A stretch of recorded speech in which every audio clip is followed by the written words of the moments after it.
awesome new project called Coach's Perspective. I'm Coach Tristan. And I'm Coach Katie. So you may be wondering, what's the Coach's Perspective all about anyway? Well, we'll be discussing all-star cheerleading and our perspective on issues in all-star cheerleading as coaches. Yep. And maybe down the road, we might bring in some athletes, some other coaches, just to get their side of things as well. So you never know. So be prepared. So a little bit about us. Like I said, I'm Coach Tristan, and I was a part of the dance world before I came to cheer. I danced and then became a cheerleader in college. I cheered at the University of Michigan for 4 seasons, and then after that, I've spent the better part of the last 15 years being an all-star coach. And I am Coach Katie. I grew up in the gymnastics and cheerleading world. I started All-Star Cheer when there were no levels, when it first started, and there was novice, intermediate, advanced, and elite. So it's been a lot of fun really watching this industry grow and change, especially how much it has. And then I did not cheer in college, but I did fill in on some all-star teams throughout my college years. Okay, so our hot topic for this week. COVID-19! Yes! Oh my gosh! How has it affected the all-star cheer world? And honestly, what do we think is going to happen within, this next season or maybe 2 or 3 seasons? So, as you already know, COVID-19 was a hot topic from March and all of April and even on to May. And it abruptly ended the season for a lot of gyms and programs. Kids went to practice and didn't know that their last practice was really their last practice. No, I mean, we showed up to work and then it was in a matter of like 7 hours, 8 hours, we were like, oh, the gym's closing?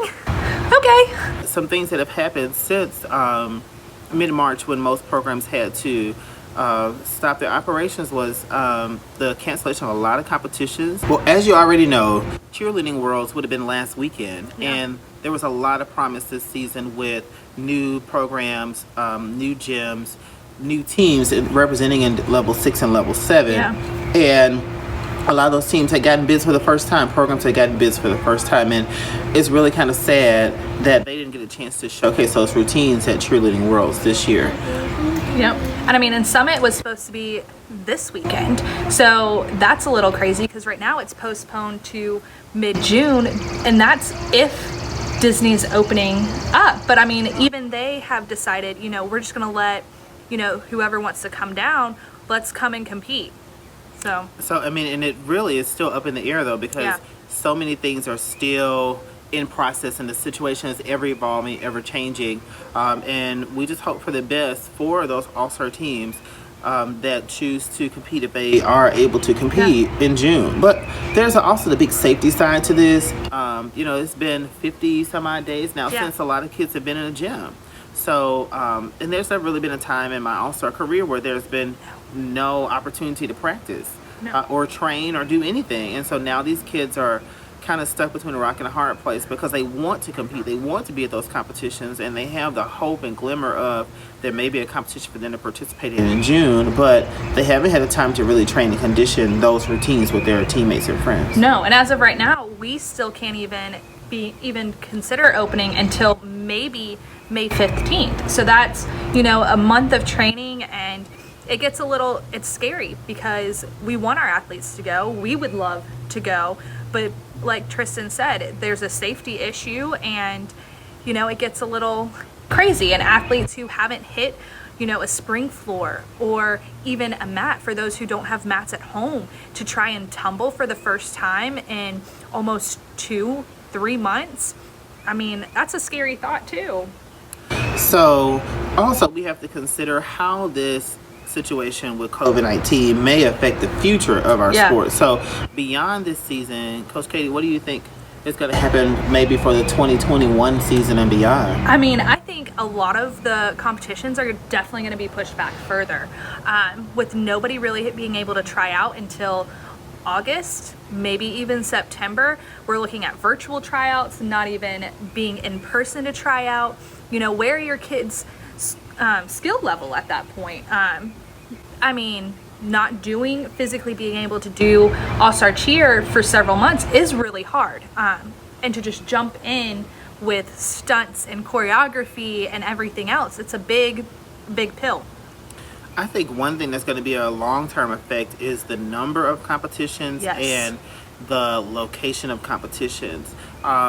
With the season possibly starting later because the end of this season was so abrupt, and the uncertainty of when next season will start, I kind of agree that yes, next season will probably start later. Along with that, trying to think about the exposure to illnesses and things like that, I'm thinking that there may be fewer competitions and there may be fewer programs after this season, just because some places weren't even able to sustain through the COVID-19. You know, the company wasn't able to bring their program back, or the competition companies may not want to have as many athletes in one place for fear of exposure to an illness or something like that. So instead of, I'm thinking that maybe, you know, you have the opportunity to go to some of the larger competitions, but fewer teams will be able to go to all of the big competitions. I think it's definitely, it might end up being like a first come, first serve, or kind of like a lottery. And I don't think, maybe there's not going to be a lot of traveling. So a lot of we're on the East Coast for those who are not on the East Coast. So, you know, teams coming from the West Coast over here might not be a thing for right now, for a little bit. And I definitely think that, you know, it's going to be a limited spectator sport now, which is going to be a really hard pill to swallow for us. Right. I also think some of the other effects may be the progression of the athletes. There may be athletes that choose to stay at the level they competed a season before, or actually even drop down a level, so they're able to compete skills they have comfortably after not competing for so long and not being able to train the way they normally would train between competition routine seasons. I'm thinking that some athletes may choose to, if they were level 3, maybe move to level 2. If they're level 4, move to level 3 or level 2 or 4.2 even. So they have a challenge in some areas, but they're still able to show off skills that they are able to do with confidence. And you know, we don't know really if we're going to open, if there has to be a limited capacity at the gym.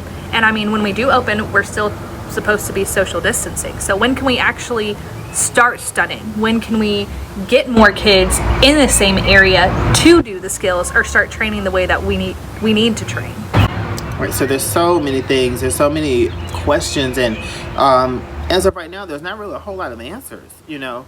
But the great thing is, we know there are athletes out there that love all-star cheer, that love that opportunity to get out on the floor and shine and showcase their skills. And I'm quite sure after COVID-19 that those athletes will still want to come back and participate in the sport wherever they are able to participate. If it's the gym that they were in, or maybe one that was down the street, if they have to travel a little bit to get to a program, those athletes that really have the dedication for all-star cheer will still find a place to go and compete. Right, and I know that, you know, maybe some of you from smaller gyms or even the larger gyms, one thing that we've noticed from our gym is that our kids are all of a sudden extremely like connected and close. You know, we may not be able to see each other every day, but we're able to do Zoom calls with all of our teams. So it may seem like, you know, your teams really aren't there or close together, but the reality is they are. And I love seeing that. And I didn't think that, you know, our teams could get any closer this year, but a lot of them have. Right, and the bond that also athletes create on and off the floor is the bond that lasts a lifetime. The experiences that they have together are indescribable, you know, and those experiences are what drive them to want to continue participating in the sport, that drive them to want to learn new skills and move up together. It drives them to help push other athletes and makes them want to be successful. So I'm hoping that same spirit of athleticism and desire for our sport continues on even after COVID-19. Well, everybody, we hope you enjoyed this first video. Leave us some comments below. Make sure you hit the bell so you get notifications for our new videos that are posted. Subscribe and share. Yes! Bye, everybody. See ya.